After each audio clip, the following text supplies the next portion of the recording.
अस्सलाम वालेकुम students, welcome to online study. आज हम चैप्टर नंबर 6 के न्यूमेरिकल्स करेंगे।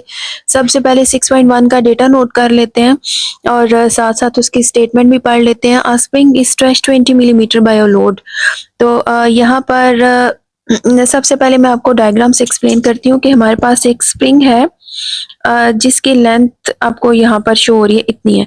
अब उसके साथ जब हमने ये वेट लगाया है तो उसकी लेंथ थोड़ी इंक्रीज कर गई है, जो कि 20 मिलीमीटर है, और जो फोर्स है या वेट है वो है 40 न्यूटन की। अब इतने डेटा के साथ हमने नोट करना है कि ये जो स्प्रिंग है इसका कांस्टेंट क्या है।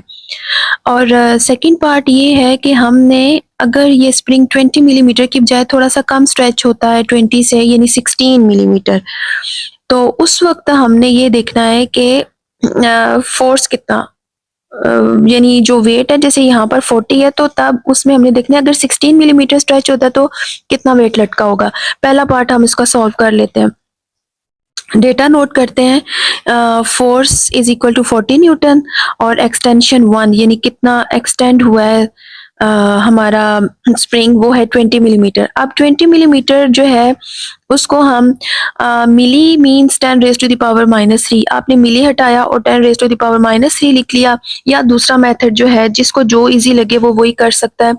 दूसरा मेथड है कि आप 20 को 1000 से डिवाइड करें तो आपके पास आंसर आ जाएगा 0.02 मीटर। एक्सटेंशन 2 जो डेटा है वो भी हम साथ ही नोट कर लेते हैं। x2 है वो है 16 millimetre. Milli means 10 raise to the power -3, या यहाँ पर आप 16 को 1000 से डिवाइड करके आंसर इस शक्ल में, इस फॉर्म में ला सकते हैं। फर्स्ट पार्ट सॉल्व करते हैं। f is equal to k x1। अब यहाँ k और x1 मल्टीप्लाई हो रहे हैं। k इस साइड पर लिख लेंगे और f से हम x को डिवाइड कर लेंगे, क्योंकि k और x मल्टीप्लाई हो रहे हैं। x जब अपने इक्वल के दूसरी साइड पर जाएगा तो वो मल्टीप्लिकेशन का इन्वर्स, यानी वो डिवीजन में चला जाएगा। फोर्स लिखते हैं हम 40 है और एक्सटेंशन है 20। जब 0 0 से कैंसिल हो जाएगा तो हमारे पास आंसर आ जाएगा 2 और 10 raise to the power -3 denominator में, न्यूमरेटर में पावर प्लस हो जाती है। फाइनल आंसर होगा 2000 न्यूटन पर मीटर। अब हमने इसका यूनिट कैसे लिखना है?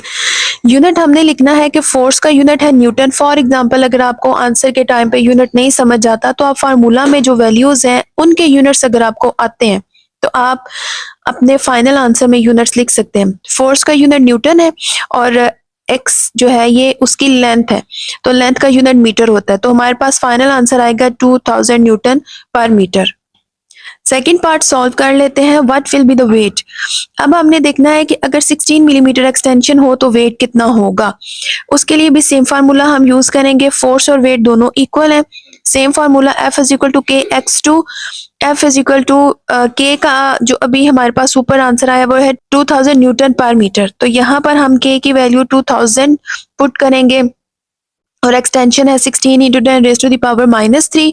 यहाँ पर मैंने -3 को नीचे डिनोमिनेटर में लिख लिया है। 3 जीरोस इसके 2000 के 3 जीरो से कैंसल आउट होंगे और 16 को 2 से मल्टीप्लाई करें तो आंसर आ जाएगा 32 न्यूटन। ये हमारा फाइनल आंसर है। अब नेक्स्ट न्यूमेरिकल सॉल्व करते हैं। 6.2 बहुत ही छोटा और इजी न्यूमेरिकल है। इसका डेटा नोट कर लेते हैं। यहाँ पर हमारे पास मैस है 4.5 kg और जो हमने एक्चुअली डेंसिटी फाइंड आउट करनी है दूध की या मिल्क की, जो कि 4.5 kg है और उसका जो वॉल्यूम है वो है 5 लीटर। उसका वॉल्यूम 5 लीटर है। हम लीटर्स को क्यूबिक मीटर में कन्वर्ट करेंगे क्योंकि वॉल्यूम हम क्यूबिक मीटर में लेते हैं। ये रिलेशन आपने याद कर लेना है। 1 litre is equal to 10 raise to the power -3 cubic metre, और इसके अकॉर्डिंगली आपने आगे कन्वर्जन्स भी करनी है। तो यहाँ पर वॉल्यूम हमने 5 लीटर को मीटर क्यूब में कन्वर्ट किया 5, और लीटर की जगह हमने 10 raise to the power -3 cubic metre लिख लिया। फार्मूला पुट करेंगे। D is equal to mass per unit volume. 4.5 mass है, वॉल्यूम है 5 into 10 raise to the power -3। अब ये जो -3 है ये डिनोमिनेटर से न्यूमरेटर में जाएगा तो 10 रेज टू द पावर +3 हो जाएगा। 4.5 को आप 5 से डिवाइड करें तो आपके पास यूनिट आ जाएगा किलोग्राम पर क्यूबिक मीटर, क्योंकि मैस हमारे पास केजीज में है, वॉल्यूम क्यूबिक मीटर में है, और हमारा ये फाइनल आंसर है। अब हम न्यूमेरिकल सॉल्व करते हैं 6.4। इसका डेटा नोट कर लेते हैं। हमारे पास डेंसिटी है जिसको हम रो की शक्ल में लिखेंगे। डी भी लिख सकते हैं, रो भी लिख सकते हैं। और इसकी वैल्यू है 8 इंटू 10⁻³ किलोग्राम पर क्यूबिक मीटर। वॉल्यूम है हमारे पास 60 सेंटीमीटर क्यूब। ये थोड़ा सा आपको सॉल्व करना पड़ेगा अगर आप मैथ्स का यूनिट केजीज में देना चाहते हैं तो हमें इसको थोड़ा सा सॉल्व करना पड़ेगा। वॉल्यूम का यूनिट वैसे भी हम क्यूबिक मीटर में लेते हैं। यहाँ पर हमारे पास सेंटीमीटर क्यूब है, यानी 3 दफा सेंटीमीटर है। तो हमने जब भी मीटर सेंटीमीटर को मीटर में कन्वर्ट करते हैं तो हम 10⁻⁻² लिखते हैं, यानी 1 मीटर में 100 सेंटीमीटर होते हैं। तो यहाँ पर इसलिए हमें 3 दफा 10⁻² लिखना पड़ेगा। तो 60 इंटू 10⁻², ये दूसरी दफा लिखा और ये हमने तीसरी दफा लिखा। जब हमने इन तीनों को ऐड किया -2 तो इसकी पावर हो जाएगी 10⁻⁻6 और यूनिट हो जाएगा क्यूबिक मीटर। उसके बाद हम मैस फाइंड आउट करते हैं। फार्मूला है rho is equal to mass per unit volume.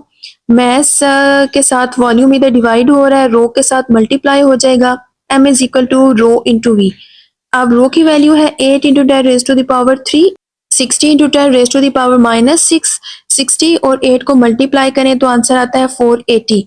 3 और -6 इसको हमने ऐड करना है। 6 में से 3 जब निकालेंगे तो हमारे पास बड़ी यूनिट के साथ नेगेटिव साइन है, इसलिए यहाँ पर 10⁻³ kg आ जाएगा। ये भी हमारा फाइनल आंसर हो सकता है और ये होगा साइंटिफिक नोटेशन में। अगर आप सिंपल फॉर्म में लिखना चाहते हैं तो आप 10⁻³ की जगह नीचे उसके 1000 लिखेंगे। -3 मीन्स कि हमने डिनोमिनेटर में 3 जीरोस यानी 1000 लगाना है। तो हमारे पास ये 0 इससे कट जाएगा और ये 1 की जगह हम पॉइंट लिख देंगे तो हमारा आंसर होगा 0.48 किलोग्राम।